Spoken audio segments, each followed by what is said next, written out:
പഴകുറ്റിപ്പോ വിത്തറങ്ങാനും വരാതിരിക്കൂ. Hey, ഇത്രയും പെൺപിള്ളേർ ഇവിടെ നിന്ന് കുളിക്കുമ്പോൾ എന്നതായാലും വരും.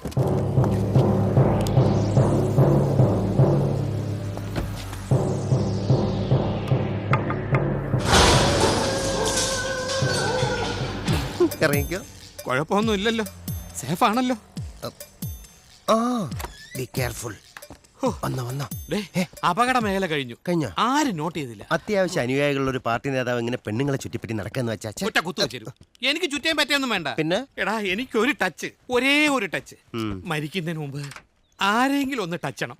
ടച്ചാൻ വീട്ടില് ഭാര്യ ഇല്ലേ? എടാ, ഭാര്യ ഉള്ളോണ്ടാ മറ്റാരെങ്കിലും ഒന്ന് ടച്ചാൻ തോന്നണത്. അതെ, അതൊരു മനഃശാസ്ത്രമാണ്. ഭാര്യയുള്ളവർക്ക് അത് മനസ്സിലാവും. അല്ല, നീ ഇപ്പൊ എന്തെടുക്കാൻ പോകുന്നു? കുളിക്കാൻ. വേണ്ട വേണ്ട വേണ്ട, നേതാവിനൊപ്പം പിയെ കുളിക്കേണ്ട കാര്യമില്ല. എന്നതായാലും ഇവിടെ എങ്ങനെ സമയത്ത് വന്നൂടെ?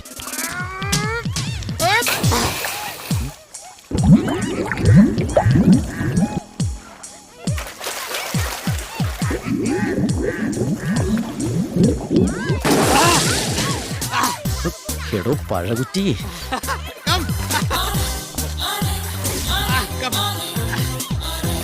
എന്നെ ഒന്ന് പിടിക്ക്. ഞാൻ തൊടട്ടെ.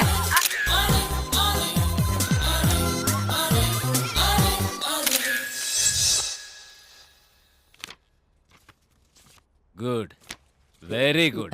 താങ്ക് യു ഏട്ടായി. നോക്കടോ, ഇതാടോ പ്രൊഫഷണലിസം. റിസ്ക് എടുക്കുമ്പോൾ റിസൾട്ടും കിട്ടും. കുളിസീൻ തന്നല്ലോ.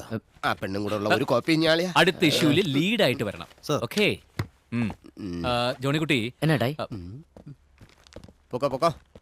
ഇതിനേക്കാൾ റിസ്ക് ഉള്ള ഒരു അസൈൻമെന്റ് കൂടി നിന്നെ ഏൽപ്പിക്കാൻ പോവാ. ആരുടെ കുളിയാളിയാ? ഈ അസൈൻമെന്റ് എന്ന് പറയുന്ന കുളിയല്ലേ? ജോണിക്കുട്ടി, ഹോട്ടൽ മാഡ്രിഡ് പ്ലാസയിൽ ഒരു ബാർ സിംഗർ വരുന്നു. One miss Diana Philip. നല്ല കുട്ടിയാ. അവൾ പല വിഐപികളെ മീറ്റ് ചെയ്തേക്കാം. മിസ്റ്റർ മോഹൻ അവളെ ഫോളോ ചെയ്യുന്നുണ്ടാവും. എന്തെങ്കിലും ആവശ്യമുണ്ടെങ്കിൽ വിളിക്കും. Just you have to, that's all. Okay ഏട്ടായി. വഴി വിട്ട് നടക്കുന്ന എല്ലാവരെയും നമുക്കങ്ങ് പോക്കാം. That's it. അപ്പൊ ഡയാനെ കുറിച്ച് റിപ്പോർട്ട് ചെയ്യാൻ എന്നെ ഏൽപ്പിക്കില്ലല്ലേ? ഇല്ല. ഊരും പേരും അറിയാത്ത, സ്വന്തമായിട്ട് വീട് പോലും ഇല്ലാത്ത ഒരു ഫോട്ടോഗ്രാഫറെ പിടിച്ച് MD തലയെ കയറ്റി വച്ചോളണം. എന്നിട്ട് MD ടാറ്റായി ടാറ്റായി എന്ന് വിളിക്കാൻ അനുമതിയും കൊടുത്തോ? അതേടാ, ഇവനെന്റെ അനിയനാ. ഒരേ മനസ്സുള്ള അനിയൻ. നിനക്കറിയാമോ, 6 വർഷങ്ങൾക്ക് മുമ്പ് ഒരു നട്ടുച്ചയ്ക്ക് കോട്ടയത്ത് ഏതോ റബ്ബർ കാട്ടിൽ നിന്നും വിശപ്പടക്കാൻ നിവൃത്തിയില്ലാത്തൊരു 22 വയസ്സുള്ള ചെറുപ്പക്കാരൻ എന്റെ അടുത്ത് വന്ന് ചോദിച്ചെന്താണെന്നറിയാമോ? എനിക്ക് എന്തെങ്കിലും ഒരു ജോലി തരുമോ ചേട്ടായി എന്ന്. അത് വേറെ ആയിരുന്നില്ല, ദാ ഇവനായിരുന്നു. എന്റെ പൊന്നു ചേട്ടാ, ഇതൊരു 100 തവണ 100 പേരോട് പറഞ്ഞിട്ടുള്ള കാര്യമല്ലയോ? ഇതെന്നാ വീണ്ടും വീണ്ടും റിവൈൻഡ് ചെയ്യുന്നത്? ഇനിയും റീവൈൻഡ് ചെയ്യൂടാ. ഒരു ഏട്ടനൊന്നും മറക്കാൻ കഴിയില്ല അനിയ. എനിക്ക് മറക്കാൻ പറ്റുന്നില്ല ആ ഡയാനയുടെ കാര്യം. ഡയാനയുടെ കാര്യം ഇനി പറഞ്ഞാൽ തന്റെ പല്ലടിച്ചാൻ താഴെ. അതിനിച്ചിരി പുളിക്കും. ഇത് ആമ്പിള്ളാർ നേരത്തെ അടിച്ചളക്കിയതാ. ഈ ഇരിക്കുന്നത് ഇപ്പൊ വൈപ്പല്ല. നോക്കിക്കോ, ഇതിനകത്ത് നടക്കുന്ന എല്ലാ കാര്യങ്ങളും ഞാൻ കൃഷ്ണേന്ദു ചാച്ചിയുടെ വിളിച്ച് പറഞ്ഞിരിക്കും. ഇല്ലെങ്കിൽ അളിയൻ ചത്തുപോട്ട്. എന്റെ പൊന്നു ചേട്ടായി, ഈ സാധനത്തിന് ഇവിടുന്ന് പറഞ്ഞു വെച്ചില്ലെങ്കിലുണ്ടല്ലോ ചേട്ടായിയുടെ ഉള്ള പേര് ചീത്താവേ. എന്ത് ചെയ്യാനടാ, എല്ലാ ബിസിനസ്സുകാരനും ഉണ്ടാവും ഇങ്ങനെ ഒരു തലയിലെഴുത്ത്. ഭാര്യയുടെ ബന്ധുവിനെ സഹിക്കുക. അതൊക്കെ പോട്ടെ. കഴിഞ്ഞ ആഴ്ച ആത്മഹത്യ ചെയ്തില്ല ഒരു പെണ്ണ് രഞ്ജു. അവളുടെ ഒരു ഫീച്ചർ തയ്യാറാക്കണം. നാളെ രാവിലെ എയർപോർട്ടിൽ പോകണം. Central minister വരികയല്ലേ. പുറത്തിറങ്ങുന്നതിന് മുമ്പ് ഒരു എക്സ്ക്ലൂസീവ് ഇന്റർവ്യൂ. ഞാനും വരാം.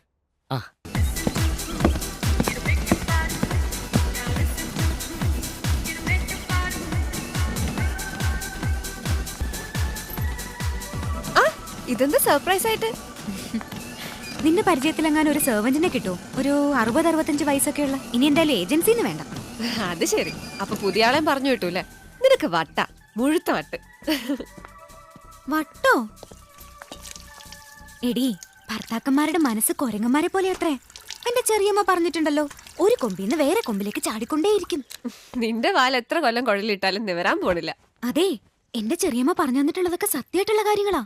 ജോലി കഴിഞ്ഞ് വരുമ്പോ ദുർമുഖം കാണിക്കുക, വീട്ടില് തമാശ പറയാതിരിക്കുക, നമ്മളെ എപ്പോഴും കുറ്റം പറയുക, ഇതൊക്കെ അത്ര അകൽച്ചയുടെ സൂചനകള്. ചെറിയച്ഛൻ അങ്ങനെയായിരുന്നു അത്രേ. എന്നിട്ട് അവസാനം എന്തായി? അയൽപ്പക്കത്തുള്ള ഒരു സ്ത്രീ റാഞ്ചി അങ്ങ് കൊണ്ടുപോയി. നീ പറയാറില്ലേ, രാഹുൽ എത്ര ദൂരെ പോയാലും നിന്നെ വിളിക്കും, തമാശയൊക്കെ പറയും, നിന്റെ വിശേഷങ്ങളൊക്കെ അന്വേഷിക്കുമെന്ന്. ദേ, ഇതൊക്കെ വാങ്ങിച്ചതെന്ന് നിന്നെ കൊണ്ട് വ്യായാമം ചെയ്യിപ്പിക്കുന്നതന്നെ രാഹുലിന്റെ നിർബന്ധമല്ലേ? അക്കാര്യത്തില് ഞാൻ ലക്കിയ. എന്റെ സന്തോഷം രാഹുലിന്റെ സന്തോഷം. 100 ആയുസ് രാഹുല.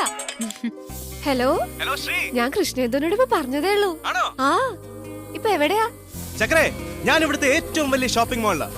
ഒരാഴ്ചക്ക് ശേഷം നാളെ എന്റെ ശ്രീകുട്ടിയെ കാണാൻ വരികയല്ലേ. എന്ത് ഗിഫ്റ്റ് വേണമെന്ന് പറഞ്ഞാൽ മതി. അതിന് എന്ത് തന്നെയാണെങ്കിലും ഞാൻ ഇവിടെ എത്തിക്കാം. പറഞ്ഞോ?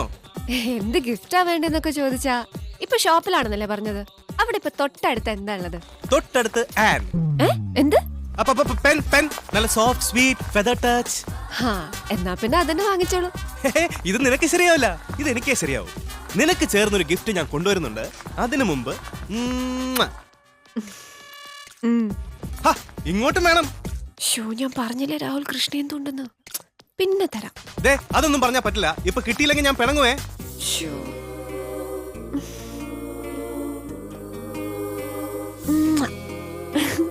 ഞാൻ പിന്നെ വിളിക്കാം. Okay bye. ഇതാണ് യഥാർത്ഥ സ്നേഹം. രാഹുൽ ടൂറില, അത് മറ്റൊരു രാജ്യത്ത്, പക്ഷെ മനസ്സ് നിന്റെ കൂടെയാ. എന്റെ ഫോൺ നമ്പർ മറക്കണ്ട. ദാ, എടുക്കടാ. എടുക്കട്ടെ. എടുക്ക്.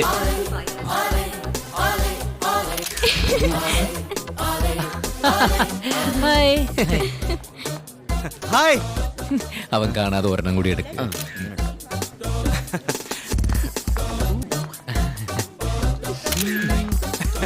ഇത് ഒരു ഫോട്ടോ സെഷൻ ആണോ? അങ്ങനെയൊന്നുമില്ല. ഒരു മിനിറ്റ്, ഈ പോസ്റ്റർ ഒന്ന് എടുത്തേ. എടുക്ക്. എടുക്ക് എടുക്ക്. ഇനി ഇങ്ങനെ എടുക്കടാ. എടുക്ക്. ഇനി ഇങ്ങനെ എടുക്ക്. ഇനി മതി. ഇതെന്റെ ഫ്രണ്ട് മുകുന്ദൻ ഭായ്. വയസ്സധികം ഇല്ലെങ്കിലും വയസ്സനാ. എന്റെ കൂടെ കൂട്ടുകൂടാൻ പേടിയാ. ഞങ്ങളുടെ ഭാര്യമാര് നല്ല ഫ്രണ്ട്സാ. ഇത് ജോൺ. ഹലോ.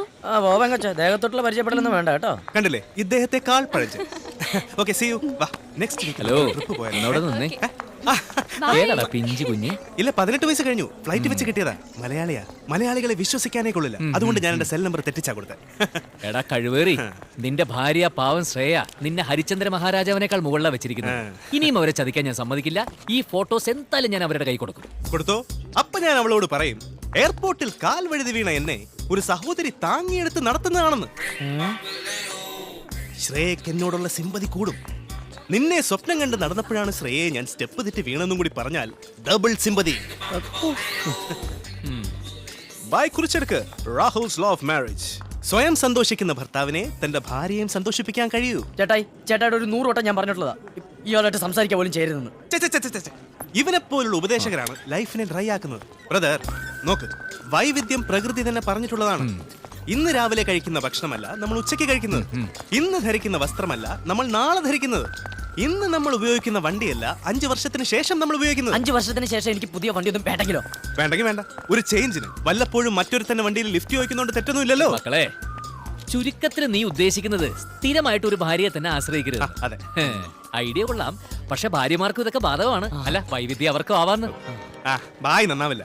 ഇനി 2-3 മാസം ടൂർ ഒന്നുമില്ല. ഞാൻ ഇവിടുത്തെ ബിസിനസ് ശ്രദ്ധിക്കാൻ ഇത് തന്നെ ബിസിനസ് ആക്കിക്കൂടെ? അതിനൊരു സൈഡ് ബിസിനസ് അല്ലേ? ഈ ലോക മാന്യം പോലെ ഇതിന് വലിയ മാന്യമൊന്നുമില്ല അല്ലേ? ഇതിനൊരു പഞ്ഞുമില്ല. എന്നാ പിന്നെ ഇത് മെയിൻ ആക്കടാ. ആക്കാം, പക്ഷെ കമ്പനി ഓ, ഇതാ നിന്റെ ആയുധം. താങ്ക്സ്.